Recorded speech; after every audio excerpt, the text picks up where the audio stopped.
السلام عليكم اخوات، معكم جيهان ام شهد. هذا كان شط لي الباكيت ودرت به واحد الوصفه كتجي زوينه البنات.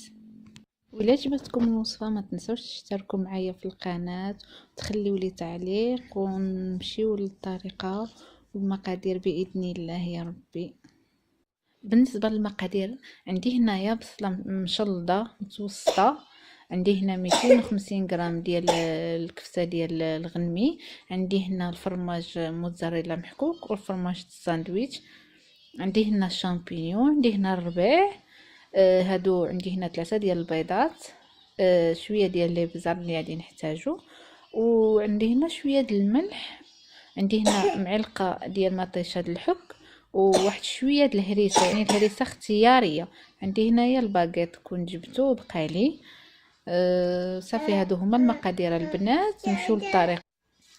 البنات بالنسبه عفوا، بالنسبه للطريقه، عندي هنايا درت هنا واحد شويه ديال الزيت، يعني غير الزيت عاديه، واللي بغى يدير زيت الزيتون يدير، ماشي مشكل، مع معلقه ديال الزبده.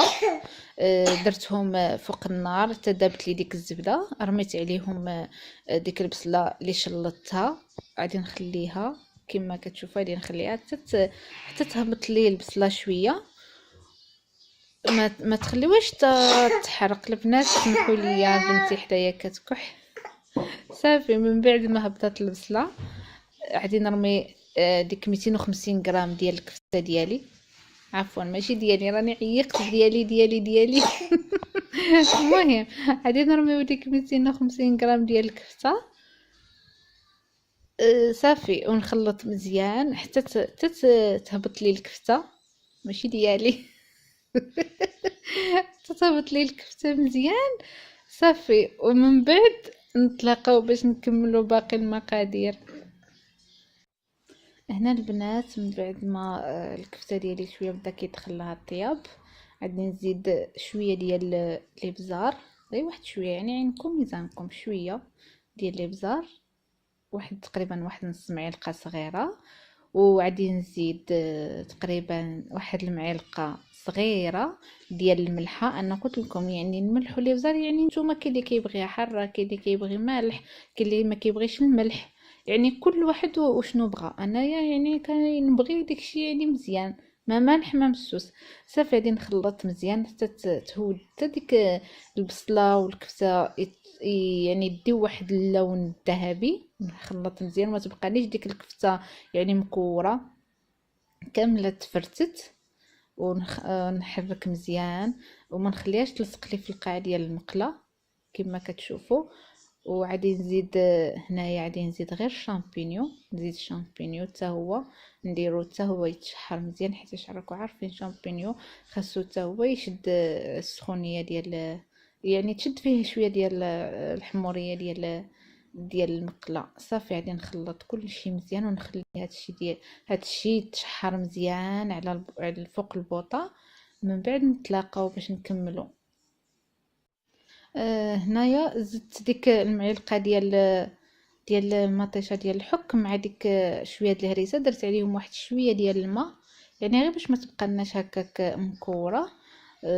درتها على الكفته وغادي نخلط مزيان كما كتلاحظوا. غادي نزيد حتى الربيع ديالي، غادي نخليه واحد شويه باش غادي ندير في هذا، باش غادي ندير في ديك البيض. صافي، غادي نخلط مزيان، غادي نخلط كلشي حتى تدخل لي ديك طوماطيش الحوك والحر ديالي، يدخل لي مع الكفته وديك شامبينيون، يعني ويعني ونحس بديك الشي طاب وكلشي ويدي واحد اللون الذهبي زوين. صافي، ديك الساعه غادي نطفي عليه البوطه. من بعد ما طفيت على الحشوه ديالي كما كتشوفوا كتجي زوينه، كتجي عاقده.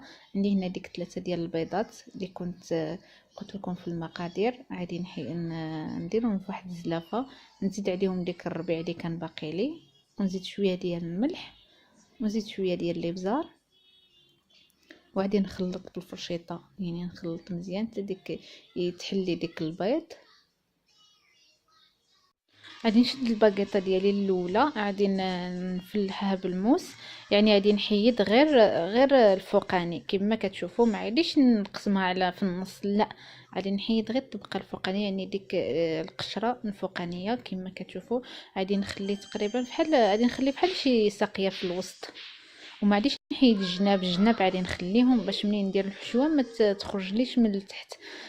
صافي غادي ندير هذا الحشوه اللي درت انا قسمتها على جوج، لخاطر بقى لي واحد الباكيطه الاخرى غادي نعمرها، غادي نعمر مزيان ونبرك بالمعلقه باش توزع لي مزيان في وسط الباكيط كما كتشوفوا. يعني نتوما ديروا الكونتيتي اللي بغيتوها عامره بغيتوها شويه. صافي هنا غادي ندير الفرماج ديال الساندويتش. البنات يعني الفرماج نتوما اللي بغيتو، يعني اللي كان عندكم في الدار ديروه، ماشي ضروري موتزاريلا ولا ديال الساندويتش اللي بغيتو. هنا غادي ندير هذا نزيد البيض اللي درت، انا درت فيه كما كتشوفوا الربيع، كثرت شويه المعدنوس، انا كتعجبني النسمه ديال المعدنوس في هذه الوصفه كتجي زوينه. وديروا غير بالمعلقه ما تخوش خطره وحده باش ما تخرج لكمش من الجناب. شتو البيض سائل غادي يبقى يخرج من الجناب. صافي هنا غادي ندير الفرماج موتزاريلا ديالي من الفوق باش كيشد لي يعني باش يتحمر لي من الفوق. صافي غادي نكمل كلشي وغادي نعمر الباكيطه الثانيه ديالي ونتلاقاو باش نديرها في الفران ان شاء الله. هنا البنات درت الباكيط ديالي في وسط اللاطه ديال الفران، غادي ندخلو الفران، يعني غير ديري واحد اللون الذهبي وطيب لي ديك البيض. صافي ونتلاقاو في طبق التقديم. وها هي البنات الوصفه ديالنا من بعد ما وجدات، صراحه كيجي زوين وكيجي معلك ديك الفرماج مع الكفته. صراحه نتمنى تجربوه، وإلا عجبكم نتمنى اشتركوا في القناه ديالي وتخليوا لي تعليق زوين، اللي مازال ما اشترك يضغط على زر الاشتراك. والى اللقاء في الوصفه القادمه ان شاء الله.